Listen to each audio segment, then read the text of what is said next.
राधा वल्लभ श्री हरिवंश।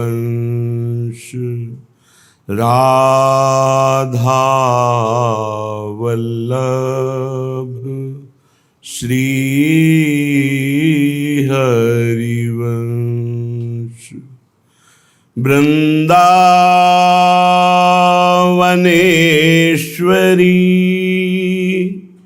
तवैव पदारविन्दम्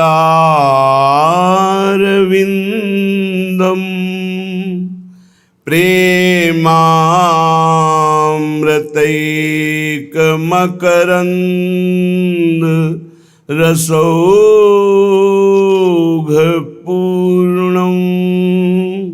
हृद्यर्पितं मधुपते स्मरतापमुग्रं निर्वापयत् परमो शीतलमाश्रयामि परम शीतल माश्रयामि। जिन श्री राधा के करें नित श्री हरि गुणगान, जिनके रस लोभी रहें नित रस में रस खान, प्रेम भरे ही सो करें श्रवण मनन नित ध्यान, सुनत नाम राधा तुरत भूले तन को भान। हम श्री किशोरी जी के चरणों की रज की वंदना करते हैं, जिनका गुणगान स्वयं श्री हरि करते हैं। रस समुद्र रसखान रसिक शेखर प्रभु जिन श्री लाडली जी के नाम राधा नाम के रस के लोभी हैं, राधा नाम का श्रवण करते हैं, राधा नाम का मनन करते हैं, राधा नाम का ध्यान करते हैं, ऐसे श्री लाडली जी के चरणों की रज को बार बार प्रणाम है। रसिक श्याम की जो सदा रस में जीवन मूरी, तापद पंकज की सदा बंदों पावन धूरी। जयति निकुंज बिहारिणी हरनि श्याम संताप, जिनकी तन छाया तुरत हरत मदन मन दाप। श्री श्याम सुंदर की जो संजीवनी मूरी हैं, ऐसी श्री स्वामिनी लाडली जी की चरण रज की हम वंदना करते हैं। जय हो निकुंज बिहारिणी श्री श्यामाजू, जो अखिल लोकों के ताप का समन करने वाले श्री लालजू के हृदय के मदन ताप का आप हरण करती हैं। आप उनके हृदय को परम शीतलता प्रदान करती हैं। जिन श्री लाडली जी का स्मरण मात्र काम पर विजय प्रदान कर देता है, ऐसी श्री स्वामिनी जी की चरण रज की हम वंदना करते हैं। स्वामिनी हे वृषभानु दुलारी, कृष्ण प्रिया कृष्णगत प्राणा कृष्णा कीर्ति कुमारी स्वामिनी, हे वृषभानु दुलारी, नित्य निकुंजेश्वरी रासेश्वरी, रसमयी रस आधार, परम रसिक रस राजा कर्षणी, उज्ज्वल रस की धार स्वामिनी, हे वृषभानु दुलारी, हे हरि प्रिया आह्लादिनी, हरि लीला जीवन की मूरी, मोए बनाए राखो निस दिन, निज पावन पद की धूरी, निज पावन पद की धूरी स्वामिनी, हे वृषभानु दुलारी लाडली, हे वृषभानु दुलारी। परम पूज्य प्रातः स्मरणीय श्रीपाद प्रबोधानंद जी महाराज करुणा करके जो आगम निगम पुराणों में भी अगोचर तत्व है राधा तत्व, वो राधा तत्व जहाँ प्रकाशित हो रहा है, यद वृंदावन मात्र गोचर महो यन्न श्रुतिकम शिरो प्यारोढ़ुम क्षमते न यच्छु शुकादि नाम तु यध्यानगम, इस तत्व के ज्ञाता जो श्री कृष्ण चंद्रजू की भी आत्मा है, ऐसी श्री लाडली जो जहां नित्य रसकेली कर रही खेल रही हैं, ऐसे वृंदावन की महिमा का वर्णन करते हैं, जिनके श्रवण मात्र से भगवत प्राप्ति की प्रबल उत्कंठा और लाडली लाल के चरणों में प्रेम प्राप्त होता है। जिस वृंदावन का गुणगान श्रवण हृदय को बहुत जल्दी निष्पाप परम पावन करके प्रेम प्रकाशित करता है, अहो भाग्य से वृंदावन में आने को मिला, ऐसे वृंदावन का वास मिला, ऐसे वृंदावन का सेवन करने का सौभाग्य मिला। सर्वानेव सदा स्तुवंस्तत् इतः सर्वान् सदा प्रीणयन्, सर्वेषां सुख संपदः स्वभिलषन् सर्वात्म भावं भजन्, सर्वाग्रे विनयाति भावनमित ग्रीवो निरस्ताखिला, पेक्षस्तु स्वयमावशाम्यहमिदं वृंदावनं पावनं, वृंदावनं पावनं, वृंदावनं पावनम। जो वृंदावन में बहुत जल्दी श्री जी का दर्शन करना चाहता हो, उसको इस रहने से रहना होगा श्रीधाम में। सर्वानेव सदा स्तुवंस्तत् इतः सर्वान् सदा प्रीणयन्। जो भी वृंदावन के खग मृग पशु पंछी मनुष्य जो भी हैं, सबको प्रणाम करो, सबके धन्य भाग मनाओ कि अहोभाग्य इनके जो वृंदावन के पशु पक्षी बने, अहोभाग्य इनके जो वृंदावन वासी हैं। हमें सबकी चरण वंदना करनी है, बहुत जल्दी श्री जी की कृपा प्राप्त होती है। सर्वानेव सदा स्तुवंस्तत्, सबकी स्तुति करो, सबको प्रणाम करो, सबकी वंदना करो। यहां चूक मत कर देना, किसी के दोष दर्शन मत करना, किसी की निंदा मत करना, किसी को पीड़ा मत पहुंचाना। अपना काम बनाने आए हो धाम में तो सबका स्तवन करो। बड़े बड़े आचार्य महापुरुषों ने स्तवन किया है। हे राधा या रतिगृह शुका, हे मृगा, हे मयूरा, भूयो भूया प्रणतिभिर्हम प्रार्थे वेनुकंपाम। हे श्री जी की कुंज के सब सुख शारिका कोकिला मयूर खगमृग पशु पंछी, हम बार बार आपकी चरण वंदना करते हैं, आप हम पर कृपा करो। खगमृग पशु पंछी जे या बन के चरण शरण रख लीजय। हे वृंदावन के खगमृग पशु पंछी ब्रजवासी जन, हम आपके चरणों की शरण में हैं, आप कृपा कीजिए मुझ दीन अधम पर। हमारे लाडली लाल रीझ जाए, हमें अपनी सेवा में ले लें।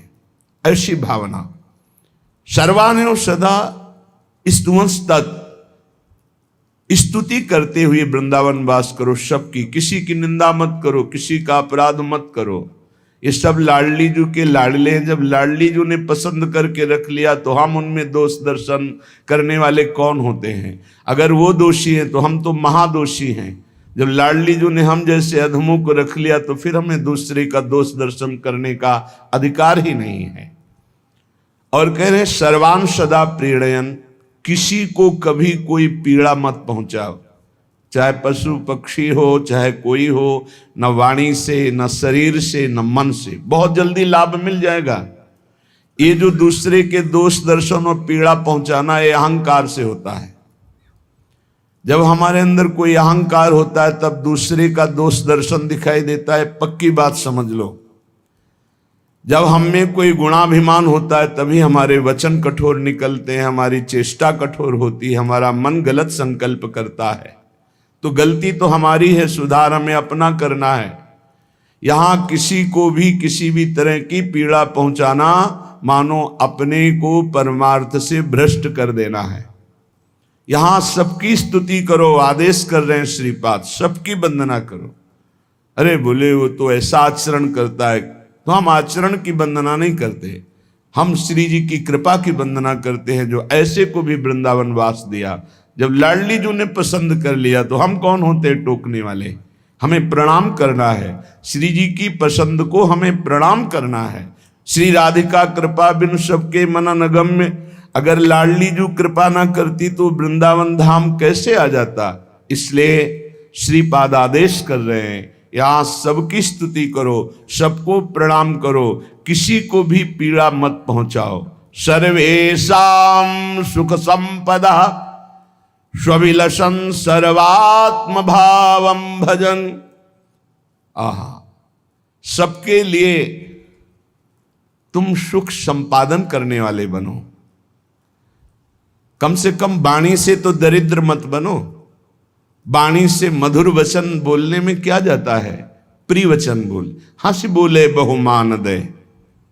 जब किसी से बात करे प्रसन्न मुद्रा में बात करे, बहुत मधुर वचन। बचने का दरिद्रता, इसमें कोई पैसा तो लगता नहीं मधुर वचन बोलने में। कठोर वचन क्यों बोलो? दूसरों को सुख पहुंचाने की चेष्टा करो। नहीं कुछ है तो वाणी से ही सही मृदु वचन बोल दो। सर्वत्र भगवत भाव रखो। ये सब श्री जी के लाडले हैं।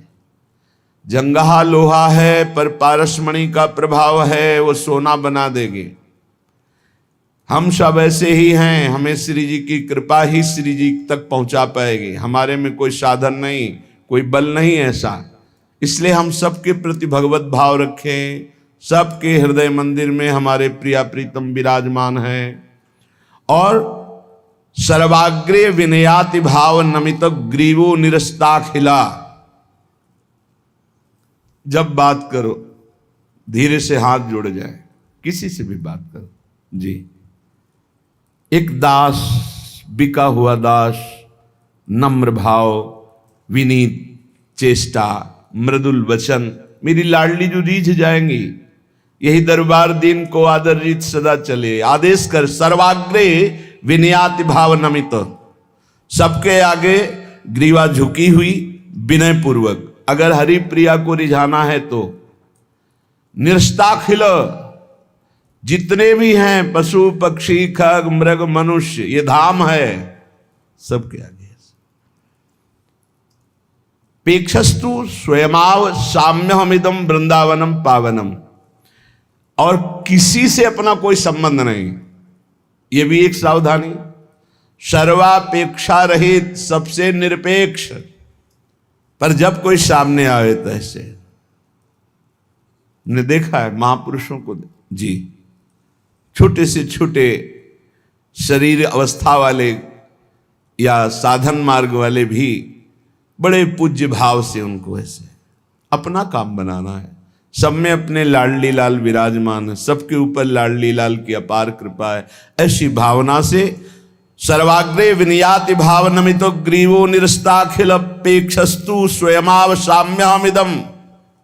पर संबंध किसी से नहीं बनाना, ये चतुराई है, ये विवेक पूर्ण व्यवहार है। सबसे मृदुल व्यवहार, सबके आगे नम्र, पर परिचय किसी से नहीं। आप हमारी कुटिया आए, हम आपकी कुटिया जाएं, आओ बैठो खाओ, नहीं। असंगो हम स्वयमाव साम्यहमिदम वृंदावनम पावनम। ऐसा व्यवहार रखना है, ध्यान रखो। अगर इतनी क्षमता ना हो तो मत मुस्कुराना, मत बोलना, मत उल्टा नाम जवाब में देना, मौन हो जाओ, निरपेक्ष हो जाओ, किसी का दोष दर्शन मत करो, किसी से बोलो मत, बच जाओगे।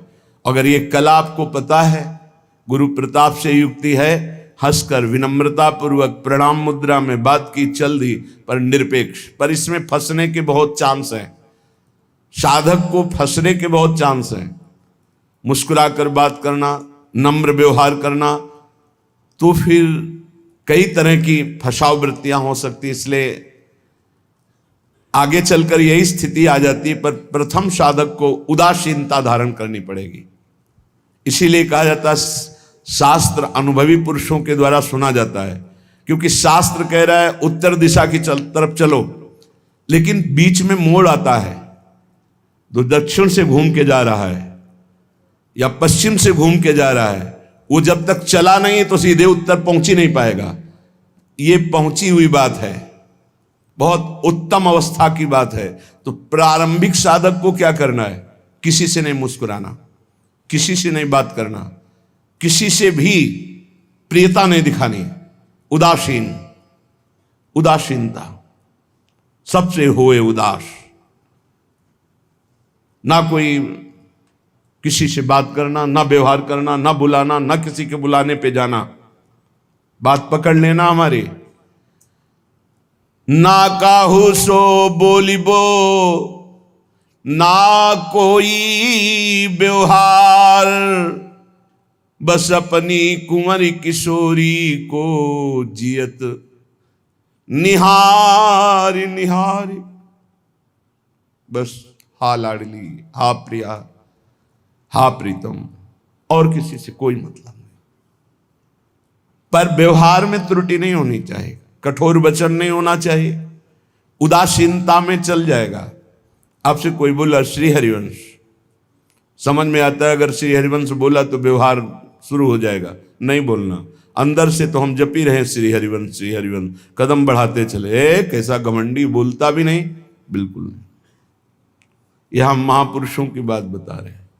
आगे जब स्थिति आ जाती है, वो कला प्राप्त होती है, गुरुजनों से वो कला प्राप्त हो जाती है। लाखों से मिलने पर भी असंग है, सबसे हंसना बोलना बात करना, लेकिन किसी का कोई रंग नहीं, वो अपने रंग में है। ये एक स्थिति होती है, वो गुरु प्रताप से प्राप्त होती। जब तक ऐसी स्थिति ना हो, आपका जिससे संभाषण हुआ उसका बाद में चिंतन हो, तो समझो आपकी स्थिति नहीं है। आपका संभाषण लाखों से हो, लेकिन चिंतन आपका प्रिया प्रीतम को, उनकी झांकी भी नहीं आनी चाहिए, तो आप प्रवीण उपासक हैं, आप निरपेक्षता परिपक्व उपासक हैं, आप आगे बढ़ रहे हैं। ये फंसाव भी है, इसीलिए बहुत संभल करके चलना चाहिए इस मार्ग में। ऐसे चलने वाले उपासक को श्री लाडली लाल की विशेष कृपा प्राप्त होती है। हमें द्रोह नहीं करना, विनयावनत अंदर से रहो। नए साधक के लिए किसी से कोई परिचय नहीं होना चाहिए। ये जो लिखा है, ये परिपक्व अवस्था का लिखा है। जिनकी परिपक्व अवस्था, हंस बोले बहुमान दे, सबसे हंसी और सबसे प्रसन्न मुद्रा, कोई फर्क उनको नहीं पड़ रहा, अपने को पड़ जाएगा फर्क। सतमार्ग का उपासक बिल्कुल दृढ़ रहे। अगर अपनी क्षमता नहीं है तो किसी के उत्तर में श्री हरिवंश भी न दे। हमारी बातें मान लेना, हमें महापुरुषों की अनुभूत बातें कह रहे हैं, इसमें कोई अपराध नहीं लगेगा। कोई बोला श्री हरिवंश, देखना भी नहीं, अंदर से हमारा तो चल ही रहा है श्री हरिवंश, चरण वंदना, आगे निकल गए, कोई परिचय नहीं। बहुत यही कहेगा, बहुत ये अभिमानी है, बात नहीं करता है, बड़ा अपने को बड़ा भजनानंदी समझता है, बढ़िया है, ऐसा चलेगा। लेकिन हमारे को विक्षेप पड़े ऐसा नहीं। कोई बिरला चतुर विवेकी साधक होता है कि साधक की स्थिति को देख करके उसको छोड़ देता है, हाँ ये हमसे बोल दिए, इतनी बड़ी कृपा रही, ऐसा कोई नहीं समझता है। इसलिए व्यवहार में चिपकाव भी नहीं होना चाहिए, बिल्कुल असंग रहना चाहिए। नहीं, बहुत खतरा है, बहुत खतरा ही खतरा है। ये शब्द लिख लो, चाहे स्त्री शरीर हो चाहे पुरुष शरीर हो, बिल्कुल ये मत डरना कि कहीं वैष्णव अपराध न लग जाए, आपके दरवाजे आ जाए, आपकी कुटिया में आ जाए। नहीं, निरपेक्ष। भाई जी से कह दिया था उनकी शिष्या ने, भाई जी से शिष्या थी, 20 वर्ष से साधना कर रही थी केवल भाई जी के दर्शन के लिए। और जब भाई जी वो तीर्थ यात्रा में ट्रेन गई तो वहां से अपने आप उतर करके वहां गए, क्योंकि उनकी आकांक्षा थी जाकी रही भावना जैसी। तो भावना की पूर्ति करने के लिए स्वयं भगवान श्री कृष्ण में वो गए, दरवाजा खटखटाया। वो देवी अखंड ब्रह्मचारिणी 20 वर्ष से केवल छवि पा गई थी भाई जी की, तो भाई जी की छवि विराजमान करके आराधना में तत्पर थी। आकांक्षा थी, जिनको मैंने गुरु माना, एक बार क्या मैं साकार दर्शन कर सकती हूँ। दरवाजा खटखटाया, किसी की हिम्मत नहीं थी कि दरवाजा खटखटा दे, घर का भी सदस्य। वो एक समय था जिस समय दरवाजा खोलो और भोजन ऐसे रख दो और चले जाओ, वो किसी से आंख भी नहीं मिलाती थी, परिवार वालों से। जब दरवाजा कई बार खटखटाया तो उन्होंने खोला, सामने देखा जिनकी छवि पूजा गृह में विराजमान थी, वो प्रभु खड़े। भाई जी निहाल हो गए, नाच पड़े, पाद प्रक्षालन किया, चरणामृत लिया, आरती उतारी, पूरे अपने भावपूर्ण, और कहा प्रभु एक विनती है। कहा बोलो। बोले अब दोबारा कभी आप यहां कृपा ना करें। इतनी बड़ी निरपेक्षता की मूर्ति वो देवी, उसने कहा विनती है दोबारा आप कभी कृपा ना करें। मेरी प्रबल लालसा 20 वर्ष थी कि मैं अपने प्रभु को एक बार देखूं, एक बार देख लिया, अब आप दोबारा कभी ना। उनका ऐसा क्यों कहा? ऐसा इसलिए कि जब आप आओगे तो शास्त्रों लोगों को पता चल जाएगा, और मैं चाहती हूं कि हमारी प्रीति सिर्फ आप जाने और हमारे हृदय में रहे और कोई ना जाने, इसलिए आप दोबारा कभी मत आइए। ये है निरपेक्षता का स्वरूप। अपने गुरुदेव से प्रार्थना कर दी, दोबारा कभी आप कृपा करके ना आए, क्योंकि जब ये बात पता चलेगी कि ऐसी मैं आराधना कर रही हूं, आप आएंगे तो आपके साथ लोग होंगे, इससे प्रचार प्रसार होगा, मेरी आराधना प्रकाशित हो जाएगी। मैं नहीं चाहती। भाई जी पद में उसकी रचना करके कि वो अपनी पूजा को भी छुपाने के भाव में, कि पूज्य भी ना जान पावे कि मैं कैसी उनकी पूजा करता हूं, और भाई जी ने कभी उनकी वहां दोबारा नहीं गए। ये हमको उदाहरण मिलता है कि जब तक हमारी उपासना चरम सीमा में ना पहुंच जाए, तब तक हमको बहुत छुप करके, बहुत एकांत, बहुत शांत साधना करनी है। व्यवहार बिल्कुल नहीं करना। 100 में 80% लगभग साधना में बहिर्मुख साधना करने वाले मिलते हैं। उनमें से कोई 20% ऐसे साधना में जो अंतर्मुख, उन अंतर्मुख वालों में कोई 5% ऐसे होंगे जो जितेंद्री और सीधा लक्ष्य भगवत प्राप्ति। नहीं तो आवश्यकता प्रभु की है पर रुचि भोगों की है। अंदर से देख लो, हमारा लक्ष्य भगवान है पर रुचि भोगों की है। इतने में फंसे रहते 15%। लक्ष्य भगवान है पर रुचि भोग है, इसलिए वो लड़खड़ाते रहते हैं। कोई 5% ऐसे हैं जिनका लक्ष्य और रुचि दोनों एक हो गए श्री भगवान, और वो क्रॉस कर गए माया को। इसलिए बहुत सावधान होकर उपासक को, क्योंकि ये केवल व्यवहार। तो एक कोई उपासक ने प्रश्न किया था, स्त्री शरीर उपासक ने, कि हमारे यहाँ कोई वैष्णव आना चाहते हैं और जब वो आते हैं तो हमें विक्षेप होता है, अगर मैं मना करती हूँ तो वैष्णव अपराध का डर लगता है, आपका क्या है? बिल्कुल डरने की जरूरत नहीं। सीधे कि आप कृपा कीजिए, आपके चरणों की कोटिशा वंदना, आप कभी हमारी कुटिया मत आइएगा, कभी। सीधे, कोई इसमें वैष्णव अपराध की, हमारी साधना का विषय है। हमारे नियमावली का विषय हमारे गुरुदेव की आज्ञा है, इसलिए आप कभी कृपा करके मत पधारें। बिल्कुल इसमें कोई अपराध नहीं, कोई अपराध की संभावना ही नहीं, क्योंकि अपने साधन की सुरक्षा, और कोई भी उत्तम साधक कभी ऐसा करेगा ही नहीं कि किसी एकांतिक साधक या साधिका की कुटिया में जाकर के बैठने का साहस करे। ऐसा उत्तम सा, उसके पास कुछ समय नहीं, वो क्यों जाएगा? और जो जा रहे हैं तो सीधे मना कर दो। मायाम आगे इसीलिए लिख दिया, कांचन कामिनी मैं महामोहांधता कारिणी। एक एक शब्द का प्रमाण है, क्योंकि ये माया बड़ी विचित्र है। ये कंचन कामिनी आदि के रूप में आकर के अंधी कर देती है, अंधी कर देती है। बहुत सावधान, बहुत सावधान भाई। रसिक जनों में क्या है, बैठकर संगोष्ठी ही तो करनी है। चलो भाई, सुधा निधि के श्लोक आप सुनाओ, हम उसका अर्थ करते हैं। ये कर दो, किसी भी तरह से मायाम कांचन कामिनी मैं महामोहांधता कारिणी, बुद्धि को ही अंधी बना देती है ये माया। इसलिए कभी भी कहीं भी किसी को भी समय ना दे।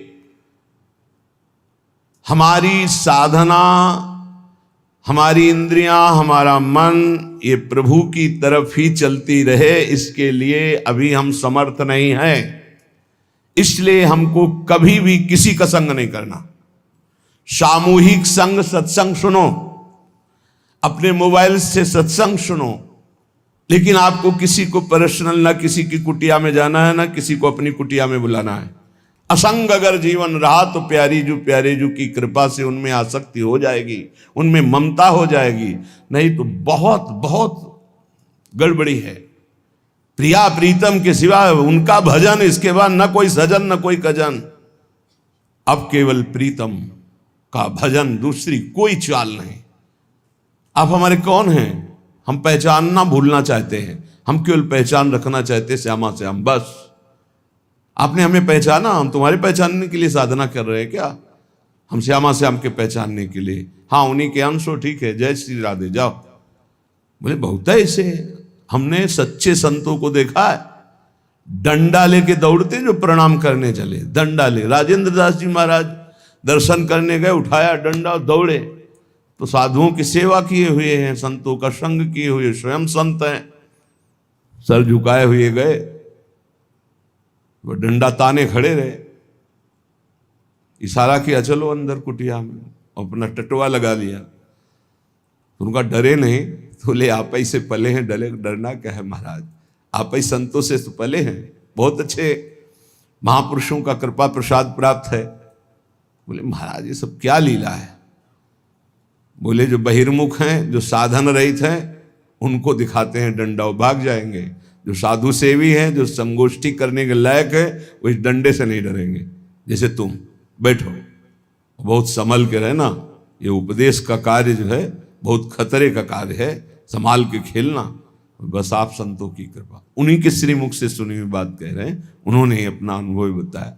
तो बहुत सावधान साधक कुछ ऐसी बाहरी कड़ुआहट रखता है जिससे संसारी आदमी उसी को देख के भाग जाए।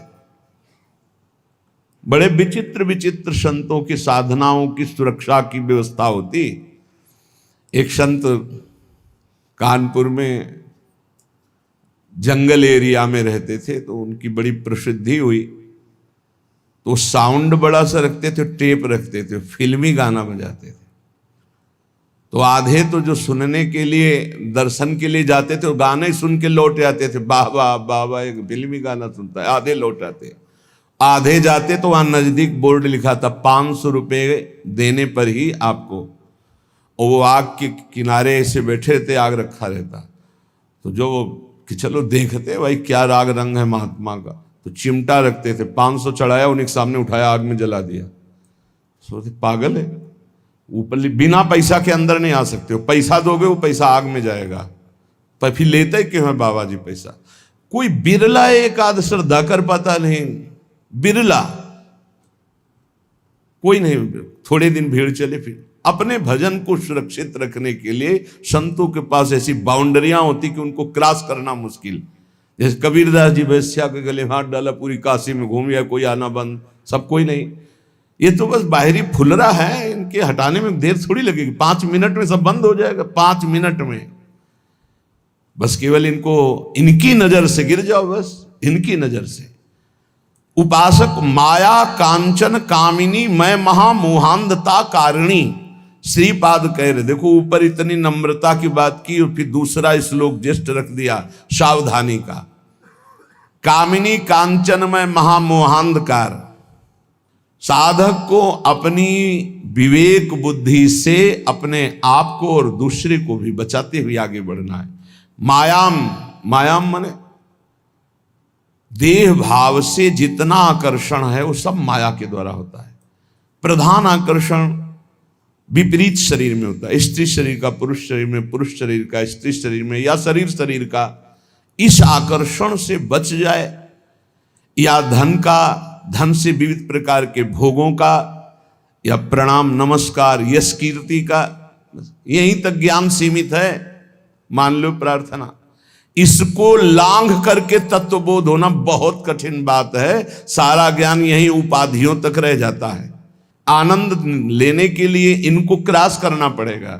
इन खाइयों को जो पार कर जाता है वही परमानंद समुद्र में डूबता है, जाकर के अवगाहन करता है। सर्वस्वार्थ निवारणी, जितना धर्म अर्थ काम मोक्ष, ये 4 पुरुषार्थ हैं। इनमें जो धर्म का सेवन करता है वही मोक्ष की प्राप्ति करता है। अर्थ और काम धर्म और मोक्ष के बीच में है।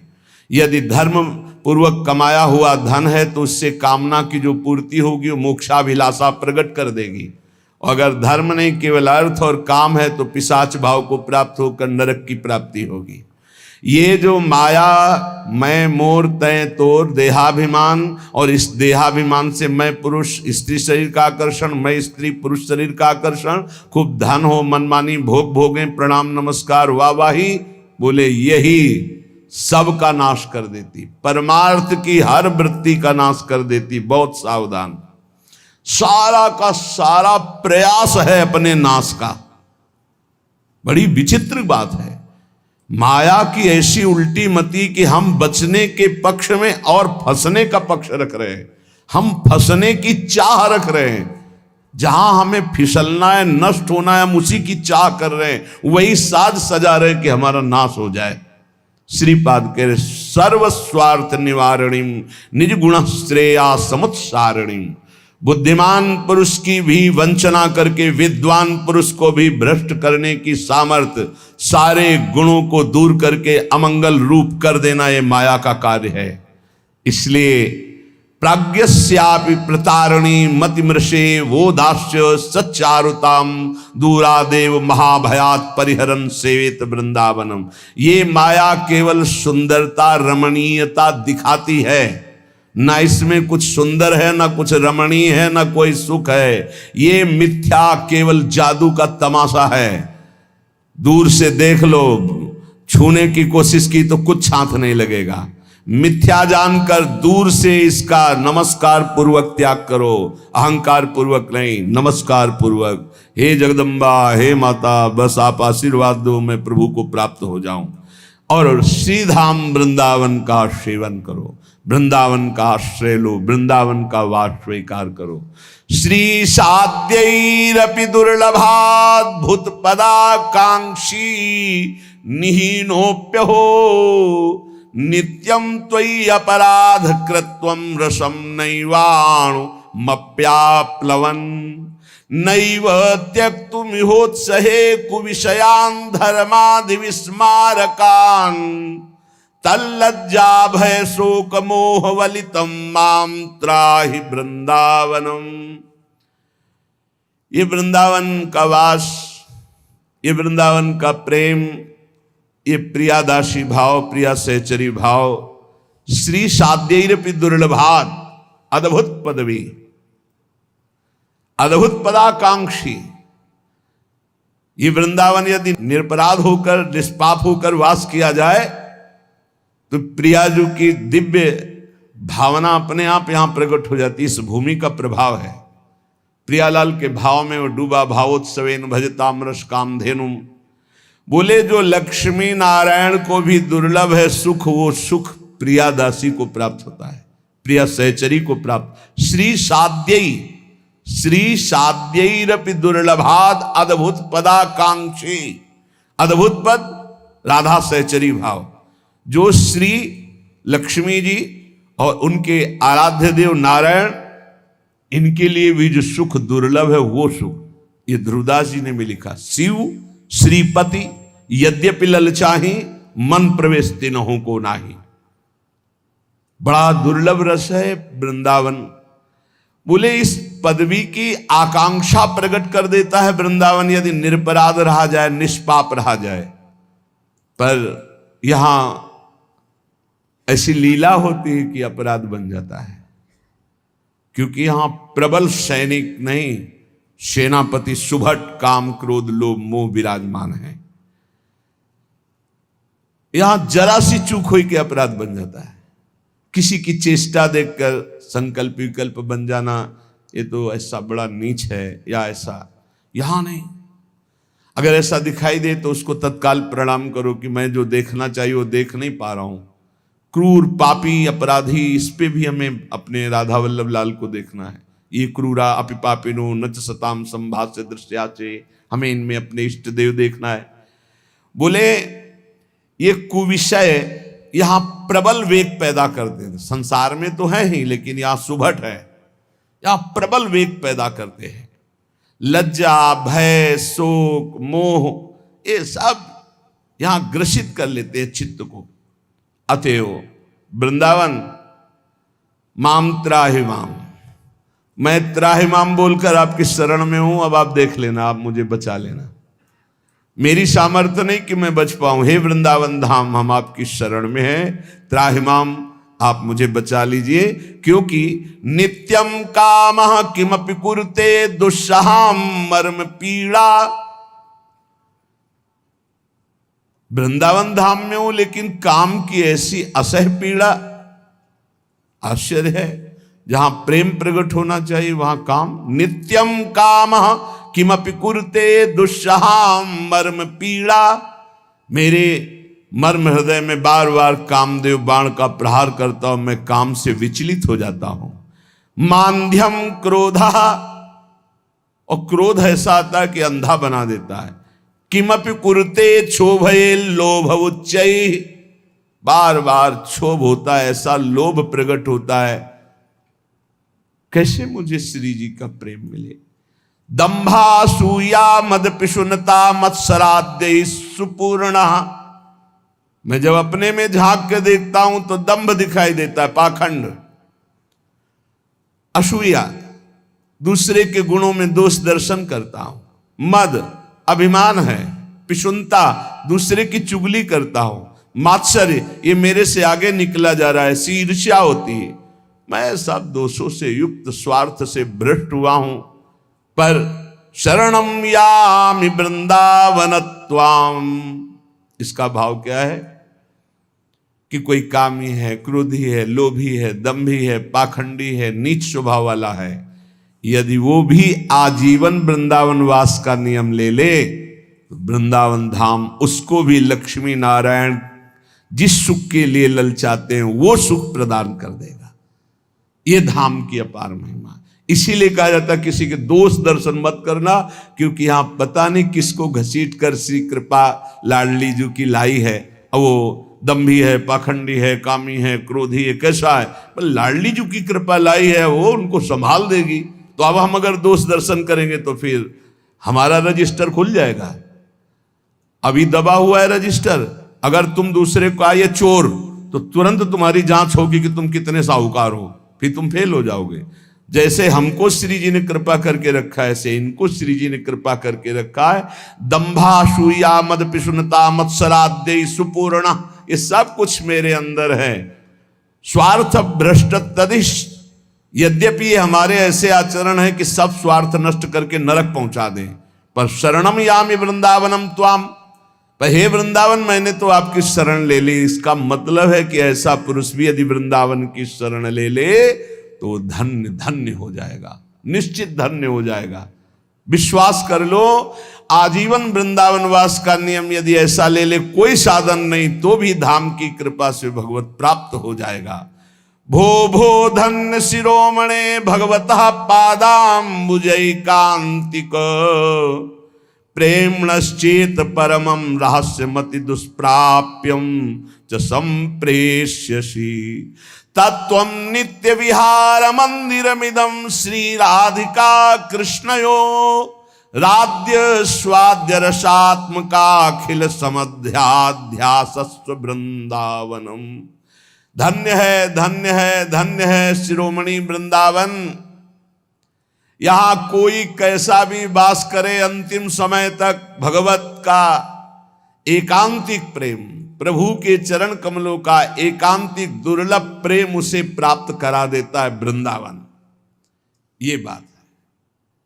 कैसा भी जीव हो जो वृंदावन वास करता है, अंतिम श्वास तक वृंदावन उसे भगवत एकांतिक प्रेम प्रदान करता है। और वो प्रेम आद्य आस्वाद्य रसात्मक अखिल भाव से पूर्ण श्री श्यामा श्याम का महामाधुर्य रस प्रदान करता है। क्योंकि ये नित्य विहार मंदिर मिदम श्री राधिका कृष्णयो, ये प्रिया प्रीतम की नित्य विहार स्थली महल है वृंदावन। इस पे वास कैसा भी जीव करे, उसको भगवत एकांतिक प्रेम, जो आद्य भाव, जो माधुर्य भाव, जो श्रृंगार रस है, वो प्राप्त हो जाता है। इसलिए पूर्ण भाव, पूर्ण निष्ठा, पूर्ण विश्वास करके जिसको ये सौभाग्य मिला है वृंदावन वास का, वास करो, दूसरे के दोष दर्शन मत करो। तुम्हारे जितने दोष हैं वृंदावन क्षमा करके आगे बढ़ा देगा। ये विश्वास कर लीजिए। आपकी गति में संशय पड़ेगा तो केवल परदोष दर्शन, निंदा, वैष्णव अपराध से पड़ सकता है, अन्यथा आपके आचरण आपका पतन नहीं कर सकते। बहुत एक जन्म और होगा यही धाम में हो, फिर आप परम पद को प्राप्त हो जाएंगे। बहुत बढ़िया दाव लग गया है। धाम आश्रित, धामवासी, प्रिया प्रीतम के उपासी, निर्भय निश्चिंत रहो। जिन दोषों को आप जितना हटा सकते हो, श्री जी के नाम बल से उनको दूर करो। निश्चिंत होकर वृंदावन का भरोसा कर लो। संत वाणी, महापुरुषों के वचन हमें भगवत मार्ग में सावधान करते हैं। पूज्य संत रैदास जी, हरि साहीरा छाड़ी के करे आन की आस, ते नर जमपुर जाएंगे सतभाषे रैदास। श्री रैदास जी कह रहे, हरि रूपी हीरा को छान करके यदि उनका नाम जप नहीं किया, भजन नहीं किया और भोगों में लगे रहे तो भैया तुम्हें नरक जाना पड़ेगा पक्का। जैसे कोई कहता क्यों नरक जाएंगे, अरे भजन नहीं करते, पाप नहीं करते। तो तुम जानते हो भजन ना करने का आपको दंड मिलेगा, क्योंकि भगवान ने अपनी तरफ से तुम्हें मानव देह देकर सारी सुविधाएं दी भजन करने के लिए। ये राजकीय कार्य से आप आए हो, सरकारी कार्य से आए हो। यही तनकर फल विषय न भाई, भजिए राम सब काम बिहाई। यदि भजन नहीं किया, जो न तरह भवसागर अस समाज नर पाए, सुवति निंदक मंदमति आत्महनन गति जाए। श्री रैदास जी कह रहे, हरि साहीरा छाड़ के करे आन की आस, ते नर जमपुर जाएंगे सतभाषे रैदास। मैं सत्य कहता हूं, जो इस मनुष्य जीवन में भगवान का भजन नहीं करते और भोगों में फंसे हुए हैं, उनकी नारकी गति होगी। अब अपना अनुभव कह रहे हैं, ऐसो कछु अनुभव कहत न आवे। ऐसा अनुभव है, क्यों वाणी में मैं कहना चाहता हूं पर आता नहीं का कहने में, क्योंकि जब वो मिल जाता है तब आपा खो जाता है। आपा खो गया तो उसको कहूं कैसे। साहब मिले तो कोबिल गावे। बहुत सुंदर अनुभव वर्णन। ऐसो कछु अनुभव कहत न आवे। सब में हरि हैं अनुभव रैदास जी। हरि में सब हैं, हरि अपनो जिन जाना। साखी नहीं और कोई दूसर जाननहार सयाना। समझ पाए? सब में हरि, हरि में सब। युमाम पश्यति सर्वत्र सर्वम च मयि पश्यति। अब आगे कह रहे साक्षी ही नहीं बचा। जब हरि मिले तो साक्षी ही नहीं बचा। जिसको मिले वो स्वयं हरि हो गया। जानत तुम्हें हुए जाई। यही अनुभव है सब महापुरुषों को। कबीरदास जी ने पीछे वर्णन, जब मैं था तब हरि नहीं, अब हरि हैं मैं नाही। यहां सब में हरि हैं, हरि में सब हैं, हरि अपनो जिन जाना। साखी नहीं और कोई दूसर जाननहार सयाना। ये बाजीगर सो राची रहा, बाजी का मरम न जाना। बाजी झूठ साच बाजीगर, जाना मन पतियाना। ये जो बाजी देख रहे हो ये झूठी है। इसमें सच्चा बाजीगर स्वयं खेल रहा है। वही स्त्री बना, वही पुरुष बना, वही जड़ बना, वही चैतन्य बना। कैसे जाने हम ये बात? मन थिर होई तो कोई न सूझे, जाने जाननहारा। जे भी मन एकाग्र होगा, भगवदाकार होगा, तो फिर ये माया नहीं सूझेगी, वही दिखाई देगा, वही परमात्मा। मन थिर होई तो कोई न सूझे, जाने जाननहारा। कह रैदास विमल विवेक सुख सहज स्वरूप सभारा। एक कठोता सामने रखा रहता था महाराज के सामने, उसी में अपना कार्य करते थे, धो रहे चमड़ा, और उसी से बड़ी बड़ी सिद्धियां प्रकट होती थी। जानते हो क्यों? क्योंकि हर कार्य करते हुए नाम चल रहा था, मधुर मधुर स्मृति भगवान की, और अपना कार्य कर रहे। बड़े बड़े योगियों को आश्चर्यचकित कर देने वाली सिद्धियां उसी कठौते के जल से होती थी, क्योंकि निरंतर मन भगवदाकार रहता। राम बिन संशय गांठी न छूटे। अगर भजन नहीं ना, एक पंडित जी ने कहा, अरे आप बड़े भगत बनते हो, कभी कभी तो गंगा नहाने चला करो। तो रैदास जी ने कहा, आपके पास तो समय है, आप रोज गंगा जी जाते हो, इतनी सेवाएं हैं कि जाने को मिलता नहीं। आप गंगा जी को ये 2 केला दे देना और प्रणाम कह देना कि रैदास जी ने आपके लिए 2 केला भेजे। पंडित जी को बड़ा आश्चर्य हुआ कि हमारे कहने पर भी गंगा जी के दर्शन और अवगाहन करने चलते नहीं, वो कैसे भगत है। चलो केला लिया और जाके स्नान करने के बाद कहा, गंगा जी, रैदास जी। तो गंगा जी का हाथ प्रकट हो गया और हाथ में केला लिए। बड़ा आश्चर्य हुआ उनको। फिर गंगा जी ने एक चूड़ा उनको दिया, स्वर्ण का चूड़ा। बड़ी महिमा, पूरा चरित्र वर्णन है। अब उन्होंने सोचा इतना कीमती हम रैदास जी को कि देखा तो है नहीं, क्यों जाके दे। वो जिस गली से जाते तो रैदास जी के ही दरवाजे पे खड़े हुए, जिस गली से जहां जहां घूम के जाते वहीं खड़े हो जाते, उन्हीं के दरवाजे पे खड़े हो जाते। जाके कहा, महाराज आपने केला समर्पित? हाँ समर्पित किया। कठोते महाराज, हाँ समर्पित हो गए। बोले, आपको गंगा जी ने मन चंगा तो कठौती में गंगा, सारा का सारा खेल उसी कठौती के जल से वो देख लेते थे। वहीं गंगा, वहीं जमुना, वहीं सारे तीर्थ, सारी सिद्धियां। जानते हो हर समय नाम जब, पूरी कथा है उसमें, बड़ी वर्णन है कथा। एक बार गोरखनाथ जी आए तो उनको ऐसे कठौते का वही जल खप्पर में डाल दिया, चमड़े का धाम। कबीरदास जी के यहां गए पर फेंका नहीं।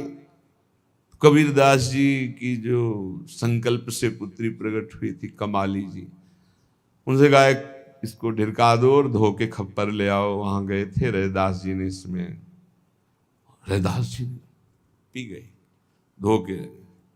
एक बार जब उनका ब्याह हुआ तो अपनी सिद्धि दिखा रहे थे कि कोई खप्पर भर दे। बोले पूरे गांव में कोई योगी का खप्पर नहीं भर पाया। तो कमाली जी ने कहा हम चल रहे हैं, अभी भर गए। एक मुट्ठी अन्न लिया ऐसे खप्पर पूरा। तो उनका ये कहां से? बोले उसी चमड़े के धोवन का चमत्कार है, तुम्हारी एक एक सिद्धि हम देख रहे हैं। फिर भागे भागे गए और रैदास जी से कहा दे दीजिए। बोले अब तो चमड़े का ही जल रहेगा, उस समय बात अलग थी। ऐसे एक राजा को दिया वहां, तो उसने ऐसे देखा क्या पिए, तो ऐसे कोट में ऐसे ढरका लिया और ऐसे पीने का किया। फिर जब कोट धोने वाले को दिया, उसने जब दांत से ऐसे दिव्य प्रकाश, दिव्य आनंद, वो विह्वलता विकलता। क्यों? उस कठौते के जल में क्या चमत्कार था? क्योंकि वो नाम जप करते हुए करते थे अपनी सेवा। नाम जप। राम बिन संशय गांठी न छूटे। एक काशी से जल स्तंभन क्रिया पढ़ करके विद्वान, बड़ी विद्वता, अपने गांव आए। तो उनके पिताजी बड़े नाम जापक थे, बड़ी मेहनत करके उनको काशी में पढ़ाया था। वो आए ना, अपने पिता को प्रणाम किया, क्योंकि समझा किसान आदमी क्या प्रणाम, वो वेदों का तो बेटा तो बेटे ही होता है। उन्होंने देखा उनका, पढ़े है बेटा? हाँ। बोले अच्छा, अभी तो अधूरा ज्ञान है तुम्हारा, अभी तुमने। बोले चारों वेद कहीं से, अब आप क्या जानो वेद? बोले हम तो जा रहे हैं, हमारे तो अन्न की मड़नी है, बैलों से माड़ी जाती थी, शाम के तुमसे बात करेंगे। माता रसोई बना रही है, लेके आ जाना। नदी के पार वो बैलों के पैर से पहले अन्न माड़ा जाता था, जैसे गेहूं है, चना है, ऐसे। ये थ्रेशर नहीं थे पुराने समय में, अपने लोगों ने वही, या 15 दिन में तैयार होती थी एक खेत की अन्न राशि। बैलों के पैरों से गूंद गूंद करके उसे भुस बनाया जाता था। माँ ने कहा कि हम तो पूछना ही भूल गए पिताजी से, तुम्हारे लाला नदी बाड़ी हुई कैसे पार होंगे? तो उनका जल स्तंभन क्रिया का मंत्र मैं जानता हूं, मंत्र मैं बोलूंगा और आपको पार कर दूंगा। बड़ा चमत्कार दिखाया, पार कर दिया। मां को पास गए, प्रसाद पाया, मां के साथ वो वापस होने को हुए। उनका आई कैसे थी? बोले कुछ मंत्र पढ़ता जाता था, काशी से सीख के आया है, और तुम कह रहे थे अधूरा ज्ञान, पूरी नदी पार करवा के आया है। तो उन्होंने भूस उठाया और कहा राम राम बोलते हुए जाना और डाल देना। नदी ने मार्ग दे दिया। वैसे ही पार होकर के गए, शाम के बैठे तो उनका बेटा तुम्हारा ज्ञान परिपक्व नहीं। कहा पिताजी जब आपको वेदों का ज्ञान नहीं तो आप ऐसे कैसे कर सकते? बोले लक्षण बताते हैं, अपने जाके गुरु से पूछना कि पिताजी ने कहा वेदों का परिपक्व ज्ञान नहीं है, जाओ हम फिर पैसा लगाते हैं, अभी काशी फिर जाओ। जब वहां गए तो उन्होंने कहा कि हमें तो आपने समस्त वेदों का ज्ञान सिखाया, हमारे पिताजी कहते हैं वेदों का ज्ञान नहीं। बोले आप जाकर के पिताजी को साष्टांग दंडवत किए? बोले नहीं। क्यों? तो पढ़े लिखे तो है नहीं, गांव के गवार आदमी, उनको साष्टांग और प्रणाम। बोले इसीलिए तुम्हारी ये अभिमान वृत्ति अभी नष्ट नहीं हुई, इसलिए वेद तुम्हारे जो अध्ययन किया वो सार्थक नहीं हुआ। जाओ साष्टांग दंडवत करना। जानते हो तुम जो वैदिक मंत्रों से प्राप्त किए हो, तुम्हारे पिता त्रिकालज्ञ हैं, केवल नाम के प्रभाव से वो हल जोतते हैं, पर नाम के प्रभाव से ऐसा है। तो यहां राम बिन संशय गांठ न छूटे। यदि भगवान का नाम जप नहीं तो चाहे चारों वेद कंठस्थ हो, चाहे कुछ भी साधन कर लो, संशय की गांठ नहीं छूटे।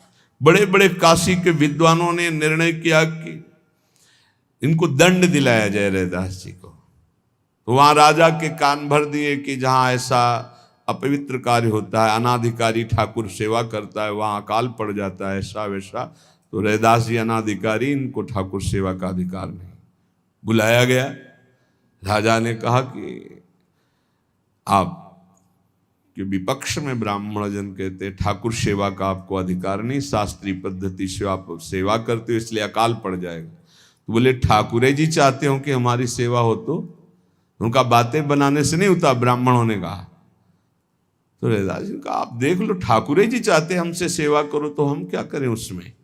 तो उनका हम विराजमान करते हैं ठाकुर जी आपके, और बुला लो और आपकी गोद में ठाकुर जी आ जाए तो मान लेंगे कि आप विद्वान जन जो है ठीक कर रहे हैं। अगर हमारे बुलाने से आ जाए तो मान लो ठाकुर जी हमारी सेवा स्वीकार करते हैं। रैदास जी ने कहा, ब्राह्मणों ने राजा के सामने स्वीकार कर लिया। वो वेद मंत्र ध्रुवदास जी ने लिखा, ब्रजवासियों की प्रेम भरी गालियां सुनकर जितना ठाकुर जी प्रसन्न होते उतना वैदिक स्तोत्रों से नहीं होते।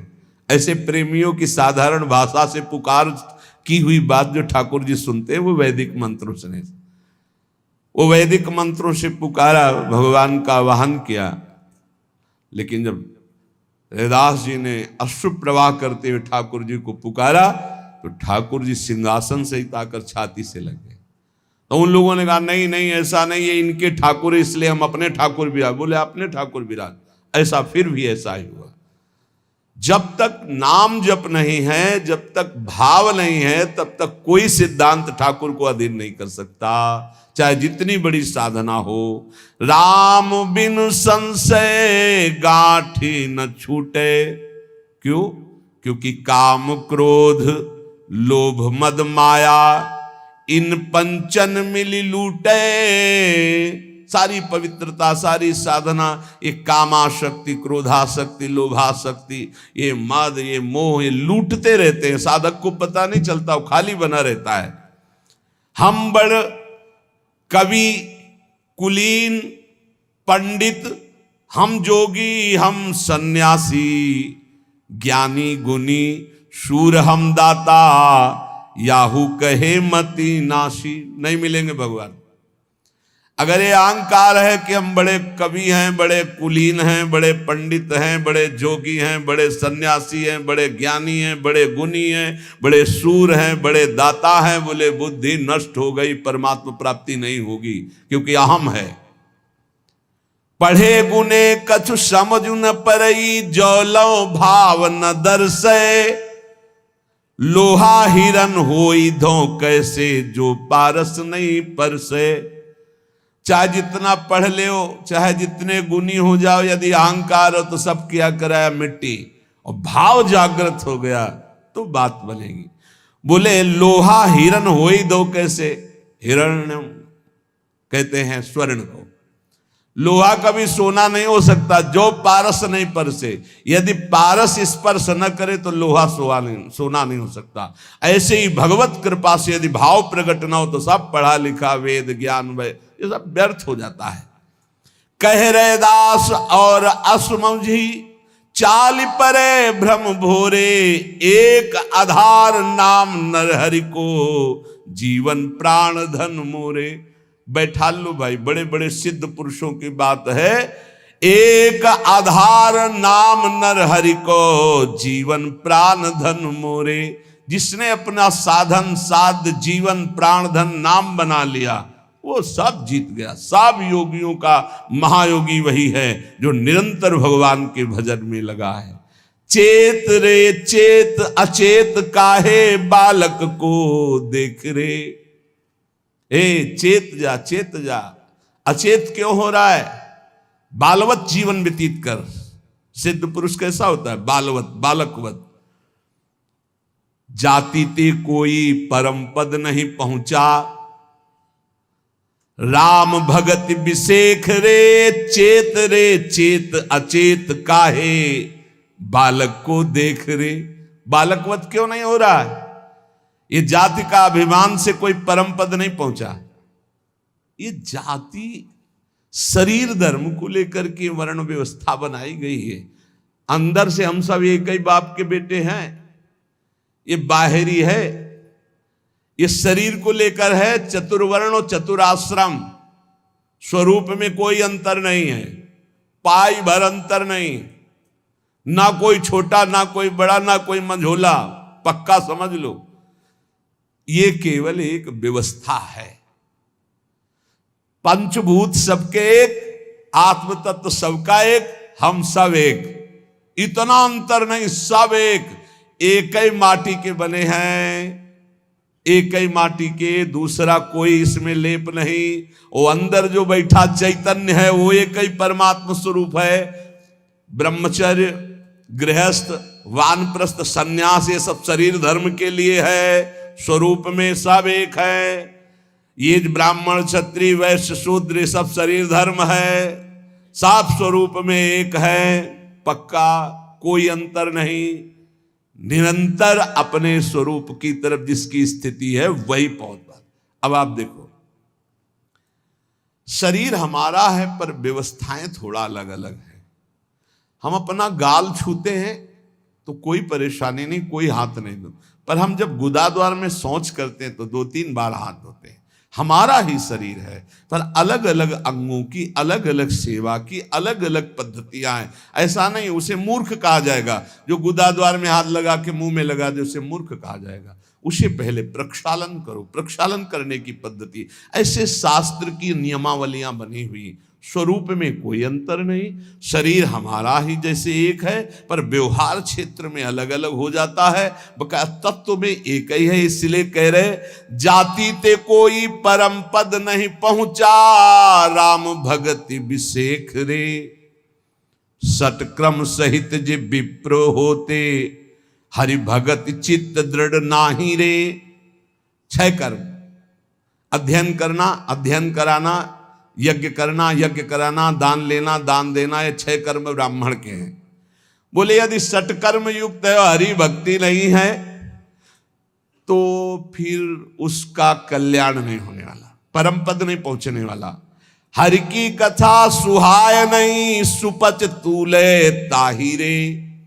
कह रहे हैं यदि भगवान की भक्ति नहीं, सटकर्म युक्त उत्तम कुल में जन्मा हुआ है, भगवान की कथा नहीं सुहाती, भगवान का नाम जप नहीं करता, तो उससे श्रेष्ठ वो स्वपच है जिसकी जिह्वा पे भगवान का नाम है, जो भगवान की कथा सुनता है। अहोवत सुपस्तो गरीयान यजिभ्या के वर्तते नाम तुभ्यम। मित्र शत्रु अजात सबते अंतर लावे हेत रे, लागवा की कहां जाने 3 लोक पवित्र रे।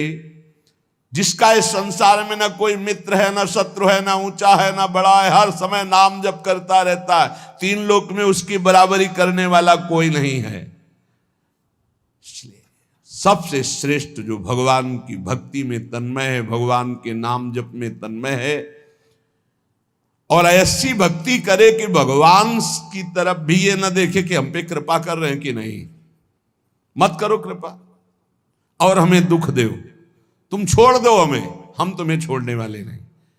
ये है रैदास जी की भक्ति।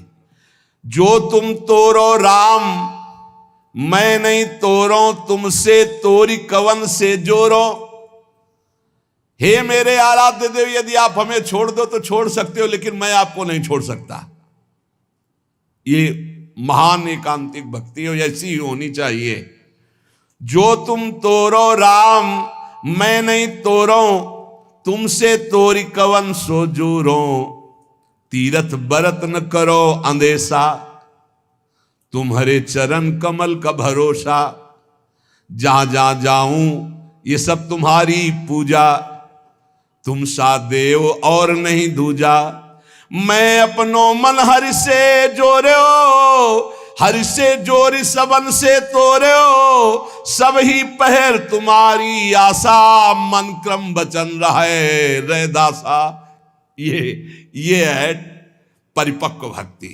आप छोड़ दो, छोड़ दो, मन क्रम वचन से आपका दासों अपने चित्त को आपसे जोड़ा हूं, सबकी आस, सबका संबंध तोड़ दिया। यही स्थिति जागृत कर देगा। और अगर सबसे संबंध रखे हो और भोग रहे हो, तो थो जानी पछोरो रे कोई। एक एक शब्द संतों के। भूसी पछोरने से कुछ हाथ लगेगा? सब उड़ जाएगी, कुछ हाथ नहीं। जोई रे पछोरो जामे नाज कन होई रे। पछोरो तो उसमें जिसमें अन्न हो, तो थोथी उड़ जाएगी, अन्न बचेगा। संसारिक भोग भोग रहे हो, संसार की मान प्रतिष्ठा ले रहे हो, संसार का संबंध कर रहे हो, तो ये थोथा है, कुछ नहीं मिलने वाला। पछोरते रहो, भूसी उड़ती रहेगी, कुछ नहीं, आपको लगेगा ढेर है, एक दाना नहीं मिलेगा। थोथी काया, जिससे प्रेम की हो। थोथी माया, जो रुपया पैसा मैं मोरता है तो। थोथा पंडित, बड़ा अभिमान में विद्वान हूं। थोथी बानी, मुझे सब शास्त्रों का ज्ञान है। थोथा हरि बिन जन्म गंवाया, थोथी हरि बिन सबे कहानी। अगर भगवान का नाम जप नहीं, भक्ति नहीं, तो सब बेकार तुम्हारा। और ये थोथा मंदिर, ये थोथी भोग विलासा। बड़े सिद्ध महापुरुष बोल रहे। किसी ने पूछा था एकांतिक में कि श्री भगवान की आराधना करते हैं, मंदिर की पूजा करते हो, बाद में हम देखते हैं उनके आचरणों बाहर निकल कर ऐसा ऐसा करते, होगा उनके किसी क्षेत्र का विषय, तो ऐसा क्यों होता है? ऐसा क्यों होता है? क्या भगवान में उनकी पूर्णता नहीं हो पाती? क्योंकि उन्होंने भगवान को साधन बनाया और भोग को साध्य। इसलिए साधन से रुपया पैदा हुआ और रुपया से भोग, इसलिए उनकी स्थिति नहीं। अगर विषय को साधन बनाया जाए, भगवान को साध्य, तो स्थिति बदल जाएगी। और भगवान को साधन बनाया अर्थ का, भोगों का, तो फिर आराध्य देव आपके अर्थ और भोग हुआ, भोगते रहो। तो थोथा मंदिर, थोथा भोग विलासा, और थोथी आन देव की आशा। साचा सुमिरन नाम विश्वासा, मन बच कर्म कहे रे दासा। सच्चा सुमिरन नाम का, रात दिन विश्वास करके नाम में डूब जाओ, श्री रैदास जी महाराज कहते हैं। बहुत उच्च कोटि की अवस्था के महापुरुष हुए श्री रैदास जी। हरि बिन नहीं कोई पतित पावन, आ नहीं ध्यावरे। क्यों अन्य का ध्यान कर रहे हो? हरि के बिना कोई तुम्हें इस संसार समुद्र से पार नहीं कर सकता। पूज्य भये हरिते, नाम अनुपम गावरे। मेरा हरि का नाम अनुपम है और उनका धाम अनुपम है, और हमने अपूज्य होकर जब उनके नाम धाम का सहारा लिया तो पूरे विश्व का पूज्य हो गया। रैदास जी कह रहे, अष्टादश व्याकरण बखाने, 3 काल सठ जीता रे। बोले 18 पुराण कंठस्थ हो, व्याकरण आती हो, और त्रिकालदर्शी हो, और सठ जीता रे, काम क्रोध लोभ मोह मद मत्सर को जीता हो, पर नाम जप नहीं, भगवान से प्रेम नहीं। प्रेम भगति अंतर्गति नाही, ताते धानुक नीकारे। बड़े सिद्ध महापुरुष हैं, किसी की नहीं रखते। और कह रहे, ताते भलो स्वान को शत्रु, कुत्ता का शत्रु चांडाल। ताते भलो स्वान को शत्रु, जो हरिचरणन चितलावे। मुआ मुक्त बैकुंठ बास, और जियत इहां जस पावे। धन्य है वो चांडाल, हो बत्सु पछतो गरियान जिभ्यागे वर्तते नाम तुभ्यम। 18 पुराण व्याकरण और सब सठ विकार जित और नाना प्रकार की सिद्धियां हैं, लेकिन भगवत प्रेम नहीं, निरंतर नाम जप नहीं, बेकार वो तो बहुते ते धानुकते नीचारे। और बोले ताते भलो स्वान को शत्रु चांडाल, जो हरिचरणन चित लाया रे। मुआ मुक्त बैकुंठ बास, और जियत यहां जस पाया रे। हम अपराधी नीच घर जन्मे, कुटुंब लोग करे हासी। और कह रहे दास राम राम जप, काटी जम की फांसी। ये बहुत ऊंची बात है। नाम जप के प्रभाव से सब माया का प्रपंच हटाकर जम की फांसी काटकर भगवत धाम के अधिकारी बन गए, जगत पूज्य हो गए। प्रभु जी संगति शरण तिहारी, ए मेरे जग जीवन राम मुरारी। गली गली को जल बही आयो, सुरसरी माए समायो। तो संगत के परताप महात्म, नाम गंगोदक पायो। प्रभु जी हम तो आपकी शरण में आ गए, इसीलिए सर्व पूज्य हो गए। जैसे गली गली का गंदा जल बहकर जब गंगा जी की धारा में मिला तो गंगोदक बन गया, आचमन और स्नान की योग्य बन गया। ऐसे संसार की न जाने कितनी नालियों से जन्मा, न जाने कितनी नाली मलमूत्र के द्वारों में पला पोसा बड़ा हुआ। आज मैं प्रभु की शरण में हो गया तो जैसे गलियों का बहता हुआ जल गंगा जी बन गया, ऐसे आपकी शरण में आने से हरि मैं सर्व पूज्य हो गया। हे नाथ तेरी प्रीति गोपाल सो जन घटे हो, मैं मोल महंगे लई तन सटे हो। हम तो चाहे महंगा हो चाहे सस्ता हो, गर्दन काटने के लिए तैयार हैं। सौदा तो यही होगा कि गोपाल से प्रीति करेंगे। रैदास जी कह रहे हैं, हृदय सुमिरन करूं नयन अवलोकनो, श्रवणो हरि कथा पूरी राखो। मन मधुकर करो चित्त चरना धरो, राम रसायन रसना चाखो। मैंने गोपाल से प्रीति की अपने प्राण तन समर्पित करके। प्रीति का स्वरूप क्या है आपके? बोले हृदय सुमिरन करूं, हर समय सुमिरन करता हूं। और नयन अवलोकनो, नेत्र से सब में भगवान देखता हूं। श्रवणो हरि कथा पूरी राखो, अपने कानों से को खूब भगवत चर्चा सुनाता हूं। मन मधुकर करो चित्त चरणा धरो, मन रूपी भौरे को हरि के चरण कमल के पराग पान में लुब्ध कर दिया है। स वै मन कृष्ण पदारविंदयो, और रास रसायन रसना चाखो। प्रभु की सुंदर लीला चरित्रों को वाणी से गायन करता हूं। पर ये सब मुझे जहां से मिला है वो तुम्हें परिचय बताता हूं। साधु संगत बिनु भाव न उपजे, भाव भगत क्यों होई तेरी। बदत रैदास रघुनाथ सुन बिनती, गुरु प्रसाद कृपा करो मेरी। अगर साधु संगत नहीं मिली तो भक्ति उपजेगी नहीं, नाम में प्रीति नहीं होगी। इसलिए रैदास रात न सोइए और दिवस न करिए स्वाद। अहरनिश हरि जी को सुमरिए, छाण सकल प्रतिवाद। रात को सोना कम करो, बड़ा आनंद आता है चोरी चोरी नाम जप करने का। सब सो रहे हैं, आप जप कर बैठ के नाम जप कर रहे। कितने स्वाद लेते हैं रात में नाम जप का, अंदर अंदर देख लेना आप। जब सब सो रहे हैं तो उठ के बैठ गए और मंत्र में। पर ये वही जो प्रवीण साधक है, नहीं तो फिर सो जाओगे।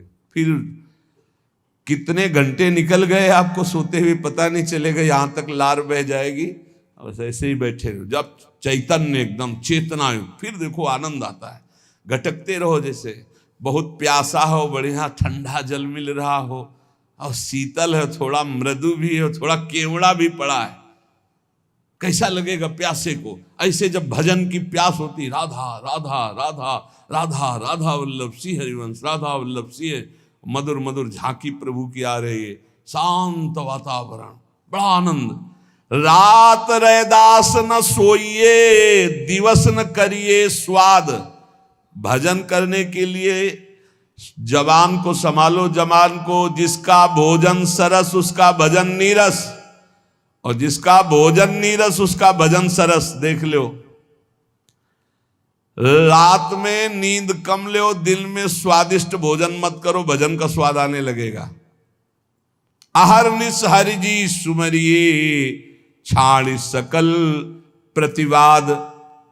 किसी से भी किसी तरह की वाद विवाद की चर्चा मत करो। रात दिन खूब नाम जप करो। कम समय है, जाना है। भगवान श्री कृष्णचंद्र जी अर्जुन जी को करुणा करके उपदेश दे रहे हैं कि ज्ञान के समान कोई पवित्र करने वाला तीर्थ नहीं है, ना कोई साधन है। और योग का जब अनुभव हो जाता है तब वो सिद्ध पुरुष कहा जाता है। ज्ञान हो जाए और ज्ञान योग ना हो तो अधूरा। कर्म हो रहा है सबसे, लेकिन कर्म योग नहीं हो रहा तो जन्म मरण नहीं रुकेगा। इसी में दोनों साधनों का वर्णन कर दिया है, सब साधनों का इसी में समावेश कर दिया है। कर्म योग में ही भक्ति योग आ गया, अष्टांग योग भी आ गया, और ज्ञान योग में सब जितने ज्ञान की बातें, 2 योग में भगवान यहां सब कहे। ज्ञान और कर्म ये लाखों करते मिलेंगे, लेकिन कर्म योग और ज्ञान योग ये किसी बिरले में होगा। पीछे भगवान ने कहा योग संन्यस्त कर्माणम ज्ञान संचिन्न संशयम आत्मवंतम न कर्माणि निबध्नन्ति धनंजय। हे धनंजय, योग के द्वारा जिसका संपूर्ण कर्मों से संबंध विच्छेद हो गया है और विवेक ज्ञान के द्वारा जिसके संपूर्ण संशयों का नाश हो गया है, वो स्वरूप में स्थित हुआ मनुष्य कभी किसी कर्म से नहीं बंधता। तस्मात् ज्ञान संभूतम हृतस्थम ज्ञान शिनात्मनः छित्वैनम संशयम योगे मातिष्ठ भारत। खड़ा हो जाए युद्ध के लिए, क्योंकि हृदय में स्थित अज्ञान से उत्पन्न संशय का ज्ञान रूपी तलवार से नाश कर और योग में स्थित हो जा और युद्ध कर, अपने कर्तव्य का पालन कर। भगवान ने ये सिद्धांत बताया कि समता ही योग है। कर्म सबसे बनते हैं, लेकिन कर्म फल में यदि तुम्हारी समानता निष्कामता का भाव रहा तो तुम जीवन मुक्तता की तरफ बढ़ोगे। और कर्म फल में यदि बंधते गए, अनुकूल फल मिल गया तो हर्षित हो गए, प्रतिकूल फल दिखाई दिया तो शोकित हो गए, तो जन्म मरण के चक्र में अभी तुम्हें आना जाना है। ज्ञान के द्वारा संशय नष्ट होते हैं और कर्म योग के द्वारा समता की प्राप्ति होती है, और दोनों जीवन मुक्त हो जाते हैं। संशय रहित ज्ञानी और योग प्राप्त कर्मयोगी। भगवान कह रहे हैं अर्जुन, इस समय तुम्हारे सामने युद्ध रूपी परम कर्तव्य है। सुख दुख जय विजय लाभ हानि की चिंता छोड़कर योग मातिष्ठोत्तिष्ठ भारत, समता से युक्त होकर खड़ा हो जा और अपने कर्तव्य का पालन कर, युद्ध कर। अर्जुन के हृदय में पहले ही संशय था कि मैं घोर कर्म रूपी युद्ध नहीं करूंगा, क्योंकि शायद इससे मेरा कल्याण ना हो। भगवान ने कर्म योग की भी चर्चा की, ज्ञान योग की चर्चा की, क्योंकि ज्ञान से संशय नष्ट होता है, कर्म योग से समता पुष्ट होती है। दोनों जरूरी है।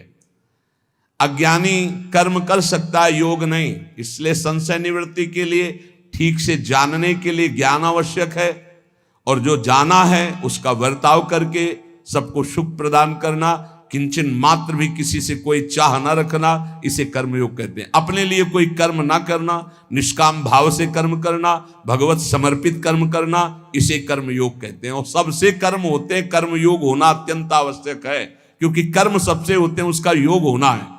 अज्ञान संभूतम, अज्ञान से संशय उत्पन्न होता है। पता नहीं इसका फल क्या होगा, पता नहीं कैसा होगा, कहीं ऐसा ना हो जाए, कहीं ऐसा ना हो जाए। और वो अज्ञान से अपने को कर्ता मानता है और भोक्ता मानता है। क्रियाओं का कर्ता और भोक्ता मानने से उसे बार बार जन्म और मरण भोगना पड़ता है। इसलिए ये जानना कर्म के साथ साथ कि क्या कर्म करने से हम जीवन मुक्त हो सकते हैं और क्या कर्म करने से हम बंध सकते हैं। बढ़िया रीत से कर्म किया जाए और कर्ता भाव हो तो भी बंधन कारक है। कर्ता भाव नष्ट होना ही चाहिए, ये ज्ञान से होगा। जब तक ज्ञान नहीं होगा तब तक कर्ता भाव बना रहता है। मनुष्य कर्म करने की विद्या को जान लेता है तो सारे संशयों का नाश हो जाता है। कर्म करने की विद्या यह है कि ना मैं कुछ कर रहा हूं ना मुझे कुछ चाहिए, क्योंकि मैं आत्मस्वरूप हूं। जब इतना बोध होता तभी जीवन मुक्त होता है। योग मातिष्ठोत्तिष्ठ भारत, अर्जुन चढ़ा प्रत्यंचा अपने गांडीव पर और समता का भाव लाकर काट इन सबकी गर्दनें। भगवान कह रहे समता का भाव, समत्व में स्थित रहकर। अभी तुम ममत्व में स्थित होकर बात कर रहे हो कि मैं युद्ध नहीं करूंगा, सन्यास ले लूंगा, भिक्षा का अन्न पा करके गुजारूंगा, लेकिन अपने पूज्य जनों को नहीं मारूंगा। संसार में रात दिन सबसे कर्म हो रहे हैं, लेकिन सब कर्म दो ही प्रकार से हो रहे हैं, राग और द्वेष। इसलिए जन्म और मरण सबको भोगना पड़ रहा है।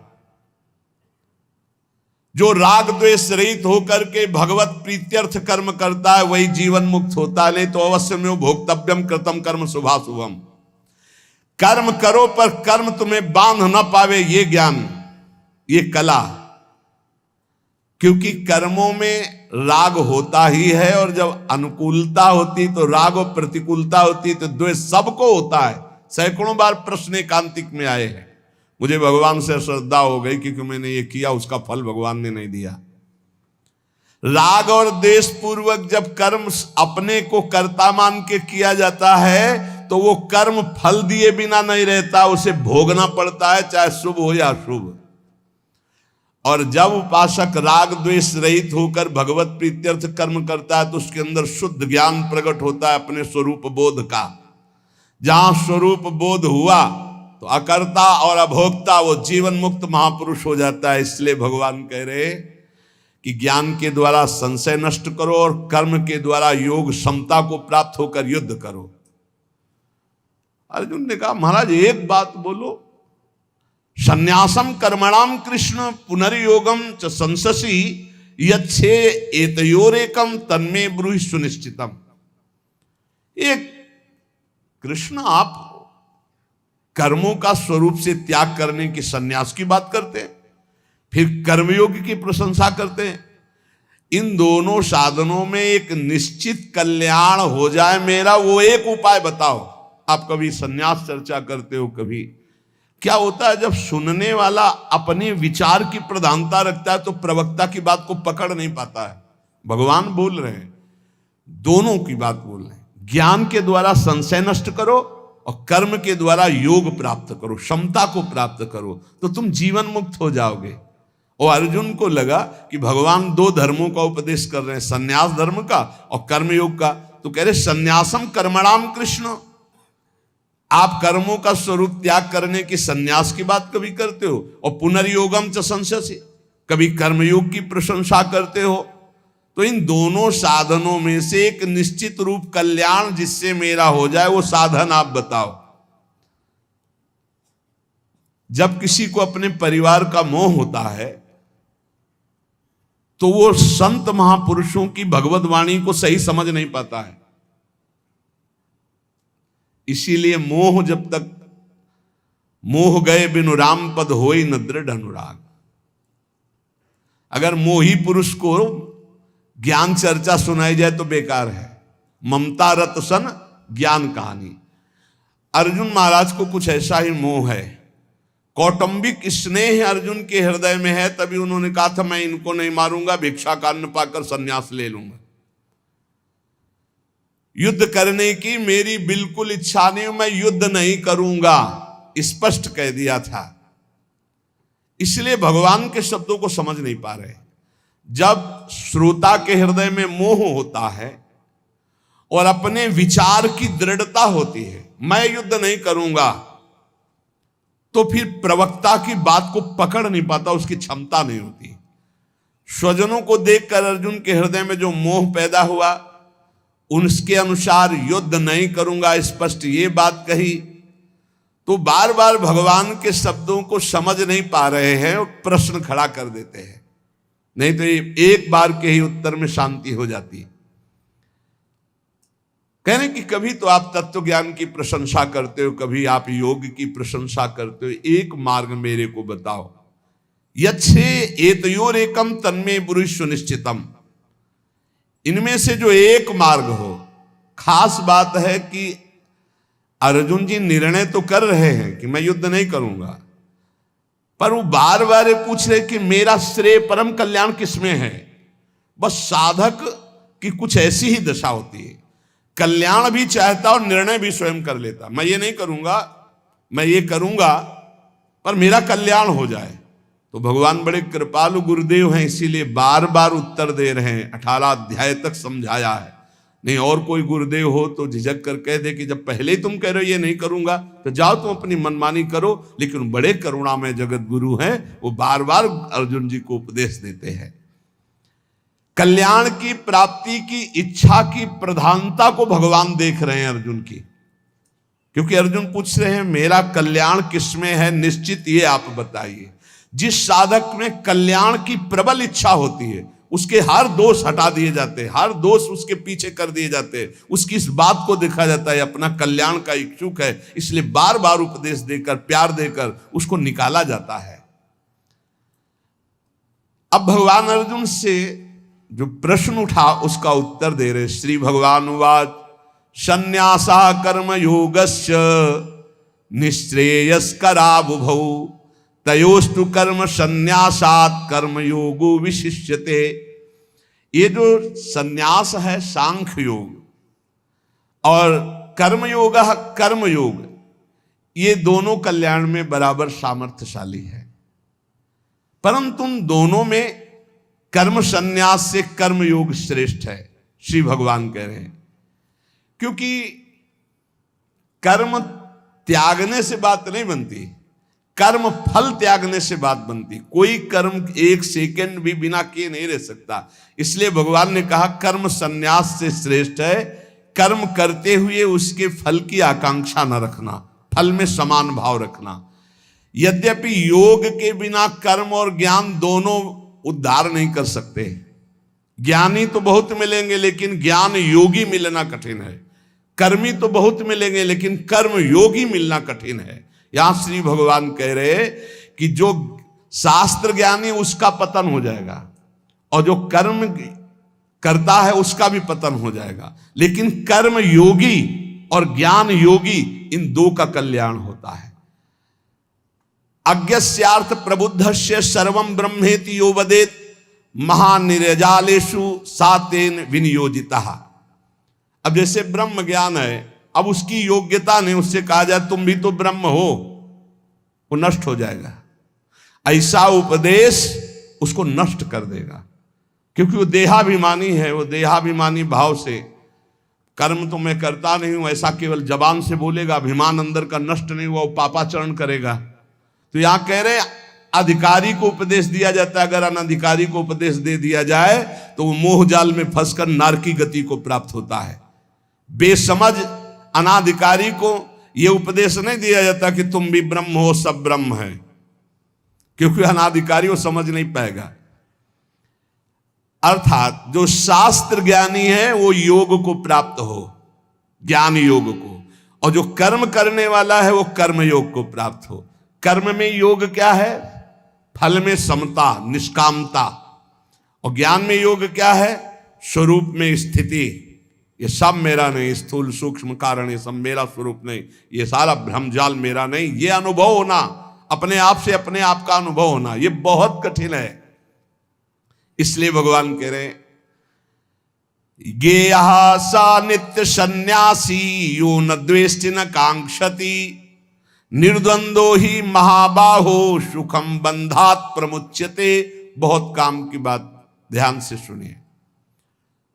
यहां भगवान कह रहे कि गेया सा नित्य सन्यासी यो न द्वेष्टि न कांक्षति। महाबाहो, महाबाहो अर्जुन को संबोधन कर रहे हैं, जिनकी लंबी अजान बाहु, विशाल भुजाएं, उनको महाबाहु कहते हैं, और जिनके बड़े गुरुजन श्रेष्ठ होते हैं उनको महाबाहु कहते हैं। जैसे बड़े भ्राता धर्मराज युधिष्ठिर हैं और गुरु श्री कृष्ण, शिष्यस्तेहम साधिमाम प्रपन्नम। गुरु और भ्राता दोनों महान हैं, इसलिए महाबाहु, और जिनकी भुजाएं बड़ी लंबी उनको महाबाहु। हे महाबाहो, अर्थात तुम तो बड़े सौभाग्यशाली हो। तुम्हारे भ्राता धर्मराज युधिष्ठिर, तुम्हारे गुरु जिनसे प्रश्न कर रहे हो पर ब्रह्म परमात्मा तत्व, तो तुम सब कुछ करने में समर्थ हो। इसलिए इस बात को समझो कि बाहरी सन्यास लेना सन्यास नहीं है। गेया सा नित्य सन्यासी, वो नित्य सन्यासी है। यो न द्वेष्टि न कांक्षति निर्द्वंदो ही महाबाहो सुखम बंधात प्रमुच्यते। बहुत सुंदर बात है। उपासक वो होता है जो किसी भी प्राणी, पदार्थ, परिस्थिति या सिद्धांत न राग करता है और न द्वेष करता है। किसी प्राणी से, किसी पदार्थ से, किसी परिस्थिति से, किसी सिद्धांत से कोई राग नहीं, कोई द्वेष नहीं। किसी सिद्धांत, ये सब अधूरी लड़ाई होती रहती है। ओ ये सब, इनको कोई ज्ञान नहीं। देख लो कौन सन्यासी, कौन ज्ञानी है जो किसी भी प्राणी, ये नहीं लिखा भारत और अमेरिका या किसी भी प्राणी, विश्व के किसी भी पदार्थ, किसी भी परिस्थिति, किसी भी सिद्धांत से न द्वेष है न राग है। उपासक सबकी सेवा करना, सबको सुख पहुंचाना, किसी से भी कुछ भी सुख लेने की चाह ना रखना, किसी से भी द्वेष ना करना, ऐसा आचरण उसका सांगोपांग होता है। वो सर्वप्रथम सन्यासी है। उसे सन्यास लेने की जरूरत नहीं, वो स्वयं सन्यासी है। ना किसी प्राणी, पदार्थ, व्यक्ति, घटना, सिद्धांत से राग है, ना द्वेष है। कोई क्या परेशानी? वो कह रहे हैं ऐसा है, हाँ ऐसा ही है, हम जैसे मार्ग में चल रहे चल, किसी का विरोध नहीं, किसी का सपोर्ट नहीं, सब वही परमात्मा विराज, शांत सन्यासी भगवान। बहुत सुंदर स्थिति। यही सब परमार्थ से विलग कर देता है। जो नहीं समझ पाते ये छोटी छोटी बातें, लड़ाई झगड़ा और ये मेरा ये तेरा, ये सब माया है। मैं मोर तय तोर, सब माया है। किसी भी प्राणी, किसी भी वस्तु, किसी भी परिस्थिति, किसी भी सिद्धांत से न राग है न द्वेष है। सब परमात्मा के द्वारा स्थापित किए, सब हमें जो हमारे गुरुदेव से मिला हुआ सिद्धांत है, उस सिद्धांत को हम चल, किसी से द्वेष नहीं, किसी से राग नहीं। प्राणी मात्र का उद्देश्य उपासक के लिए है। प्राणी मात्र का उद्देश्य है जितना जगत है सबका मंगल हो। देख लो, उपासक का अपने कल्याण के लिए कुछ नहीं है, जगत मंगल के लिए है। उसका भजन, उसकी तपस्या, उसका ज्ञान जगत मंगल के लिए है। अब यहां कह रहे उपासक को केवल अपनी बुराई का त्याग करना है। उपासक की साधना किस बात की है? अपनी बुराई हट जाए, बस यही बात है। बोले अमुक ऐसा ऐसा कहते, आप सुधरो, आप सुधरो, दूसरों को दोष मत दो। प्राणी मात्र के हित का उद्देश्य उपासक का लक्ष्य है। बहुत ऊंचाई की बात है। उपासक का केवल कर्तव्य है अपनी बुराई को छोड़ना। हमारे अंदर कोई बुराई ना रह जाए। हमें अपनी बुराई केवल निकालनी, अपनी बुराई, विश्व की बुराई नहीं देख रही। विश्व का परम हित मंगल, ना किसी से द्वेष, ना किसी से राग, अपनी बुराई को त्यागने के लिए हमारी साधना हो रही। अच्छे से सुन लो, किसी की निंदा स्तुति करने की कोई गुंजाइश ही नहीं। जो अपनी बुराई का त्याग कर देता है वो विश्व मात्र का परम हितैषी हो जाता है। अपने आप उससे विश्व का कल्याण होता है। अपनी बुराई का त्याग, विश्व के कल्याण का ठेका नहीं लिए, अपनी बुराई त्यागो और खूब भजन में डूबो, अपने आप जगत का मंगल होगा, अपने आप होगा।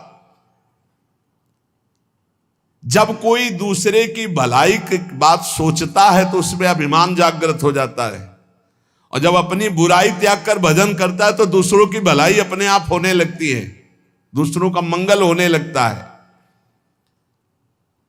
जब अपने अंदर बुराई है और फिर भलाई करोगे तो आपके अंदर अभिमान पैदा हो जाएगा, और ये आसुरी संपत्ति का मूल है अभिमान। और जहां अभिमान पैदा हुआ तो सब बुराई ही बुराई है, कोई भलाई नहीं, किसी का मंगल नहीं। ये सिद्धांत समझो। इसीलिए हम जब कोई बातें करता है तो कहते हैं पहले खुद भगवत प्राप्ति करो, पहले खूब छक्के भजन करो, पहले तुम निर्विकार हो, पहले तुम काम क्रोध विजयी हो, फिर जगत मंगल होगा।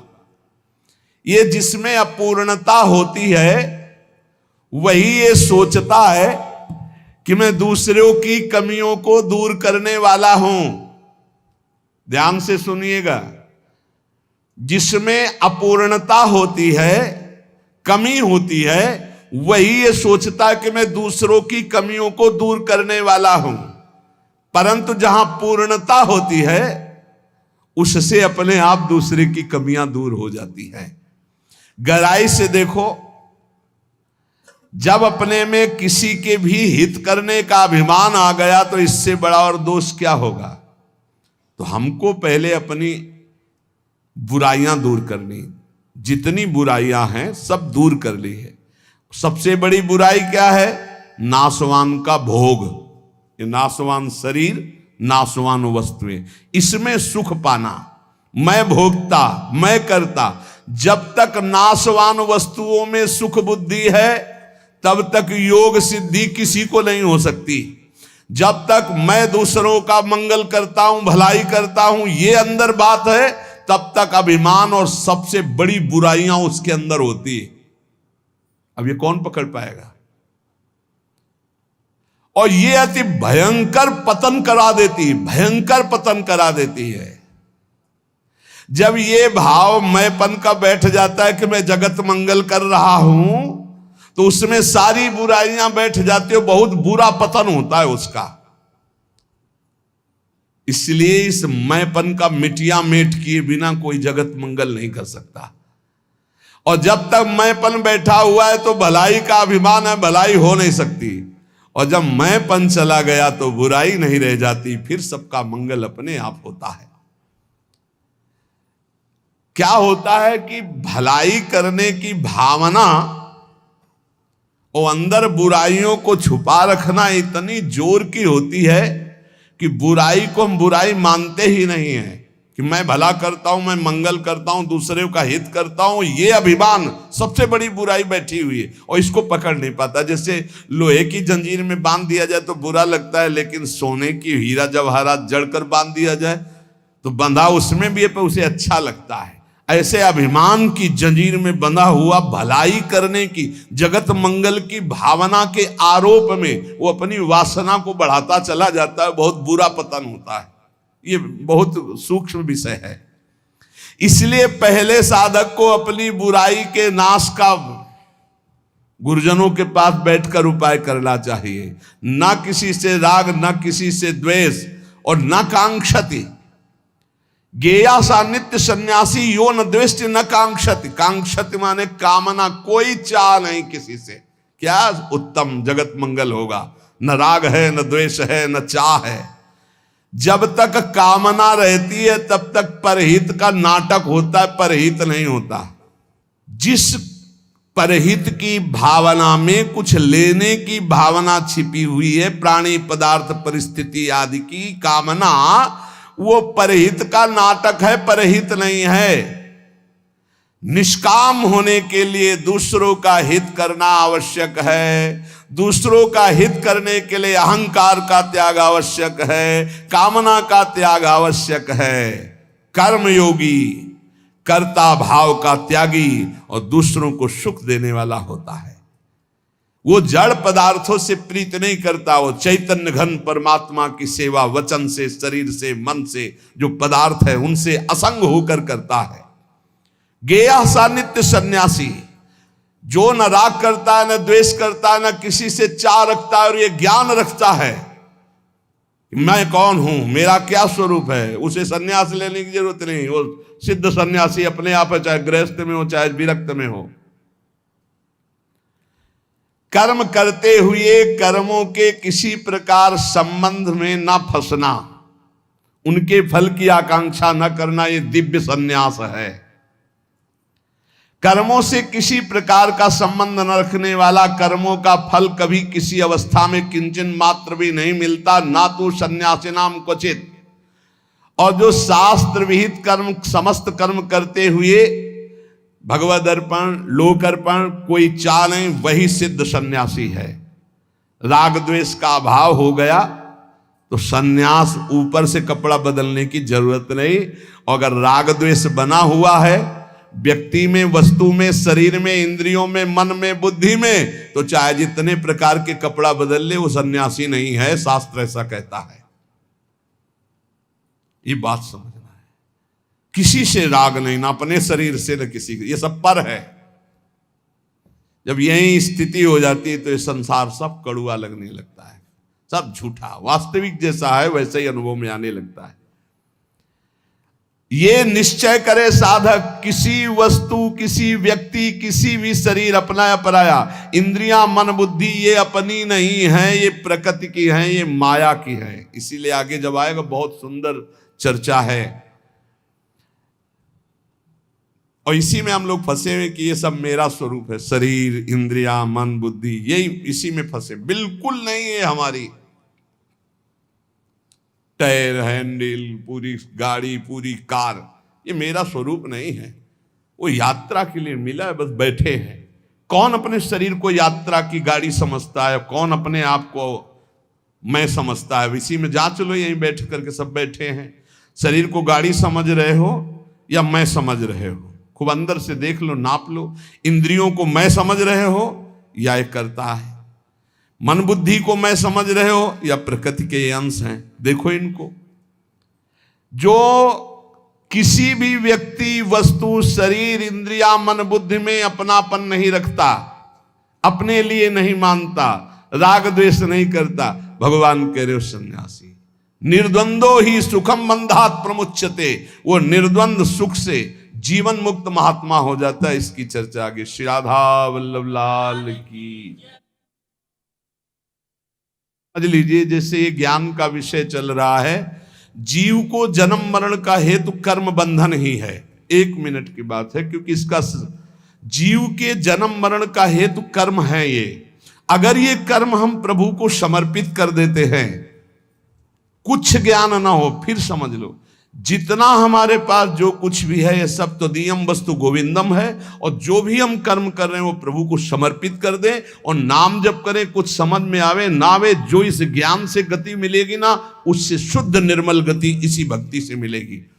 बिल्कुल डरना नहीं, समझो। साधारण से साधारण भाषा में बता रहा हूं जो ये ज्ञान की बात है।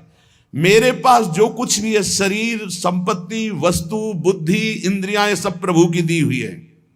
प्रभु की दी हुई वस्तु से प्रभु का, आप ना मानो सबको प्रभु, अभी इतनी क्षमता नहीं, तो अपने सुख के लिए प्रभु को समर्पित कर दो कर्म। जो 1 घंटा में, 2 घंटा में जो भी कर्म किए वो सब प्रभु को समर्पित कर दो और नाम जप करो। आपको वही गति प्राप्त होगी जो शुद्ध ज्ञान से प्राप्त होती है। इस पर जरूर ध्यान दीजिए। अगर कर्म समर्पित नहीं करते तो फिर अवश्य में भोक्तव्यम कृतम कर्म से, ये बांध लेंगे कर्म। बहुत जंजाल है कर्मों का। हर कर्म प्रभु को समर्पित करो। प्रभु अग्नि है, सब कर्म भस्म हो जाएंगे और वो हमको संसार समुद्र से मुक्त कर देंगे। श्री राधा वल्लभ लाल की।